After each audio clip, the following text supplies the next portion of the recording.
मैं हूं आपके साथ बरकत, आप देख रहे हैं TV9 डिजिटल। भारतीय अर्थव्यवस्था के लिए हाल के दिनों में सबसे बड़ी चिंता का विषय रहा है रुपये की गिरती कीमत। अमेरिकी डॉलर के मुकाबले रुपया 90 के करीब पहुंच गया है, जिससे आयात महंगा हो गया है। पेट्रोल डीजल के दामों पर दबाव भी बढ़ा है और महंगाई की आशंका ने सबको परेशान कर दिया है। लेकिन इस तमाम हंगामे के बीच एक खास तबका ऐसा है जो चुपके चुपके मुस्कुरा रहा है, और वो है विदेशों के रेमिटेंस पाने वाले परिवार। जी हाँ, कमजोर रुपया उनके लिए एक अनचाहा बोनस लेकर आया है।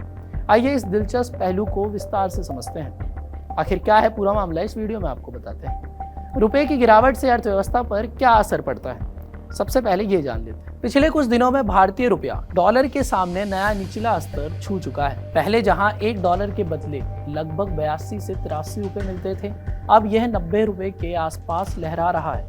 इसका सीधा असर अर्थव्यवस्था पर कैसे पड़ रहा है, ये आपको बताते हैं। तेल, इलेक्ट्रॉनिक्स और अन्य जरूरी सामान के दाम बढ़ गए हैं, जिससे कंपनियों की लागत बढ़ रही है।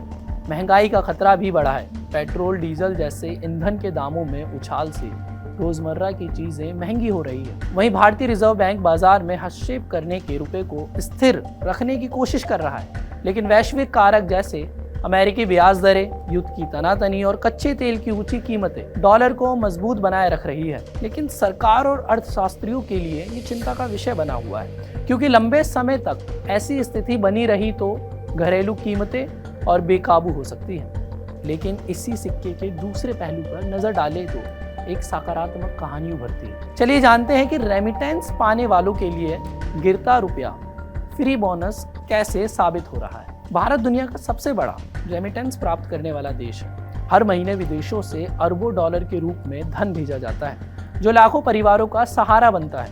कमजोर रुपए ने इस धन की कीमत को और चमका दिया है। उदाहरण के तौर पर अगर समझेंगे तो जैसे कोई व्यक्ति पहले $1000 भेजता था, जो 82,000 रुपए के आसपास मिलता था। अब वही $1000 90,000 रुपए बनकर आता है, यानी बिना ज्यादा मेहनत के 8,000 रुपए का एक्स्ट्रा फायदा। ये बोनस परिवार के खर्चों में राहत देता है। घर का बजट हो, बच्चों की पढ़ाई हो, मेडिकल खर्च या दैनिक जरूरतें आसानी से पूरी हो जाती है। सबसे ज्यादा खाड़ी देश जैसे सऊदी अरब, UAE, कतर, कुवैत और बहरीन से ज्यादा रेमिटेंस आता है। इसके अलावा अमेरिका और यूरोप भी बड़े योगदान करता है।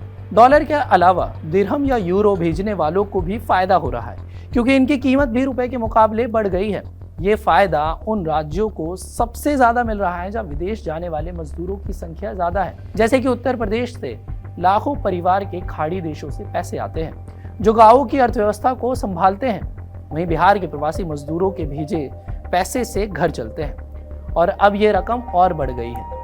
वहीं बात करूं केरल में रेमिटेंस नर्सिंग और अन्य सेवाओं से आता है, जो मिडिल क्लास को मजबूत बनाता है। इन परिवारों के लिए कमजोर रुपया जैसे बोनस की तरह है, बिना एक्स्ट्रा काम किए, और पैसे भी ज्यादा बढ़ गए। वहीं रुपए की गिरावट एक दो-धारी तलवार है। एक तरफ रेमिटेंस से विदेशी मुद्रा का प्रभाव बढ़ रहा है, जो अर्थव्यवस्था को कुछ सहारा देता है। वहीं दूसरी तरफ महंगाई और आयात कीमतों का बोझ आम आदमी पर पड़ रहा है।